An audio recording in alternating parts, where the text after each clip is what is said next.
Hi అండి. ఈ వీడియోలో మార్కెట్ నుంచి చెరువు చేప బొచ్చండి చేప తెచ్చుకున్నాను. ఈ ఫ్రై చూపిస్తున్నాను మీకు. నెక్స్ట్ వీడియోలోను పులుసు క్లీన్ చేయడం కూడా చూపిస్తాను. చేపల ఫ్రై చూపిస్తున్నానండి వీడియోలోను. 4 చేప ముక్కలు తీసుకున్నానండి. ఈ 4 చేప ముక్కలకు ఫ్రైకి అల్లం వెల్లుల్లిపాయ పేస్ట్ స్పూన్ వేసానండి. ఒక స్పూన్కేమో టమాటా, ఆనియన్స్, వెల్లుల్లిపాయ ఇది కూడా పేస్ట్ చేసాను, అది కొంత వేసానండి.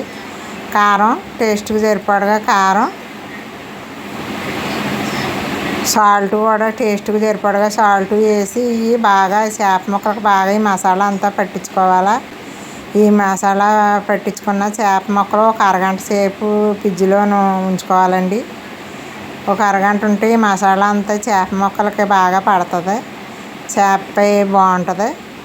ఇప్పుడు ఇలా కలిపి ఉంచుకున్నాయి మూత పెట్టి ఫ్రిడ్జ్లో పెట్టుకోవాలండి. బాక్స్లో పెట్టుకొని ఇవి ఒక అరగంట ఫ్రిడ్జ్లో ఉంచుకున్నానండి నేను. ఈ ఫ్రిడ్జ్లోంచి బయటకు తీసి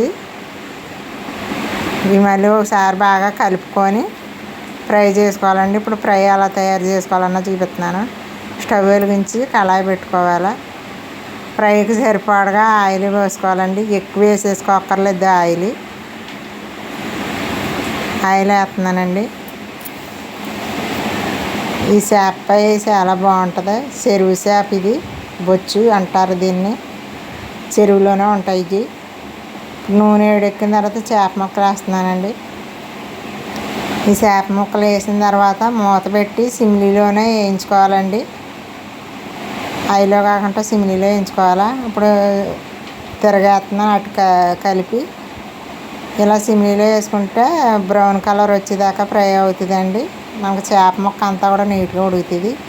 మళ్ళీ మూత పెట్టి రెండో వైపు కూడా ఏగేలాగా ఉంచుకుంటే సరిపోద్ది. ఇప్పుడు 2 వైపులు కూడా చేప ముక్క ఫ్రై అయిపోయిందండి. ఈ ఫ్రై కూడా ఎంతో బాగుంటుంది. వేడి రైస్లోను రసంతో కానీ సాంబార్ కానీ నంచుకొని తింటే చాలా బాగుంటుందండి ఇది. ఇప్పుడు రెడీ అయిపోయింది ఇది. కొంచెం కొత్తిమీర వేసి స్టవ్ ఆపేసుకోవడమే. కొత్తిమీర వేస్తున్నానండి. కొంచెం కొత్తిమీర వేసి స్టవ్ ఆపేస్తున్నానండి. స్టవ్ ఆపేసి బౌల్లో తీసుకోవడమే. బౌల్లో తీసి పైన మళ్ళీ కొంచెం కొత్తిమీర వేసుకొని సర్వ్ చేసుకోవడమేనండి. గుమగుమలాడే బొచ్చు చేప ముక్కల ఫ్రై అండి ఇది.